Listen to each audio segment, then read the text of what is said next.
காலத்திலே நீர் இறக்க வேண்டும் அப்பா. ஒரு மரம் ஒன்று இருந்தால் அந்த மரமானது நிகழ் தர வேண்டும் என்று சொல்லுவார்களே. நான் நீர் இல்லாத கிணறாக நிற்கின்றேன் ஐயா.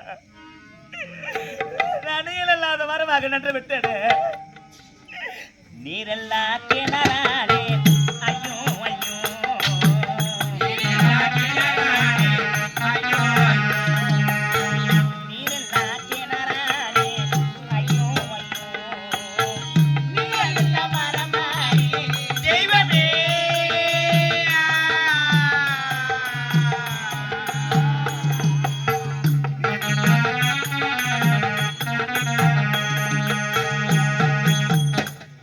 எனக்கு அண்ணனும் கிடையாது, தம்பியும் கிடையாதப்பா.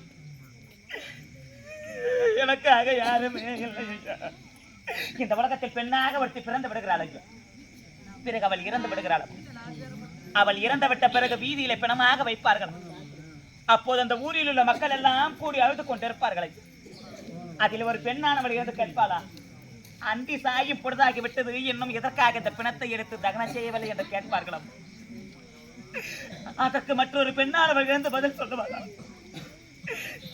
இந்த பிணத்திற்கு சேர வேண்டிய தாய் விட்டு கோடி வரவில்லம்மா, இந்த பிணத்திற்கு சேர வேண்டிய ஆத்தா விட்டு கோடி போடுவ வரல, அதனாலதான் இந்த பிணத்தை இன்னும் எடுக்கவில்லை என்று சொல்லுவார்களே. இந்த பாவி நான் மட்டும் இதே சமயத்தில் இந்த கானகத்தில் நான் இறந்து விட்டார். எனக்கு கோடி போடக்கூட யாருமே இல்லாத அனாதை எனக்கு ஐயா. இந்த பாவி நான் மாண்டு விட்டா எனக்கு கோடி போடக்கூட யாருமே கிடையாது. ஒருவேளை என்னை பெற்றெடுத்த தாய் தந்தை உயிரோடு இருந்திருந்தா எனக்கு அண்ணனோ தம்பியோ அக்காவோ தங்கச்சியோ என் கூட பிறந்தவங்க இருந்தது. நான் இருந்து செய்தி கேட்ட உடனே எனக்கு மஞ்சளோட குங்குமத்தோட கோடி புடவை எடுத்து வருவார்கள் ஐயா. அம்மா இல்லாத பொண்ணு அம்மா,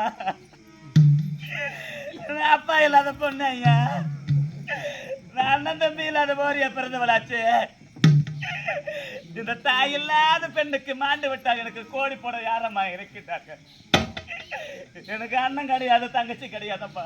ஒரு 100 ரூபாய் கொடுத்து நூல் சேலை வாங்கி கொடுக்கூட எனக்காக யாருமே இல்லாத அனாதையாக நிற்கிறேன். அம்மா அண்ணன் இல்லை தம்பி இல்லை ஐயோ ஐயோ, தம்பி ஐயோ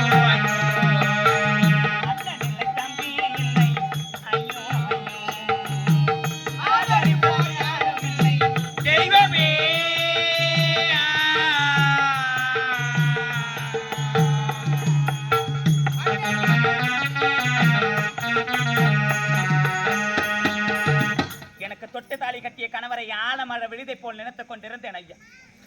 அந்த ஆலமர விழுதானது அடியோடு சாய்ந்து விட்டதா, என்னை ஒண்டி மரமாக்கி விட்டதா, என்னை உதவா கரையாக்கி விட்டதா தாயே.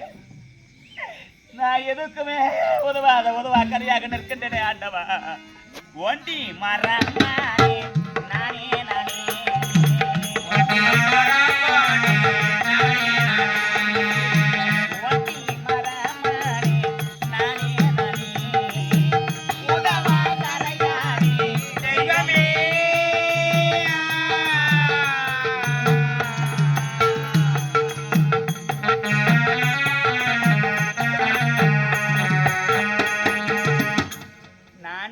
பெற்றெடுத்தினம். ஒரு பிள்ளை கூட ஓடி வந்து என் கண்ணீரை துடைக்க ஓடோடு வரவில்லை. இதற்கு நான் பிள்ளையை பெற்றெடுக்காமல் இருந்திருக்க கூடாதா? நான் மலடியாக இருந்திருந்தால் நான் சந்தோஷமாக நான் வாழ்ந்திருப்பேனே தாயே.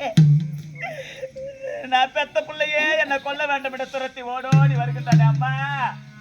பெத்தும் பெற நல்லடி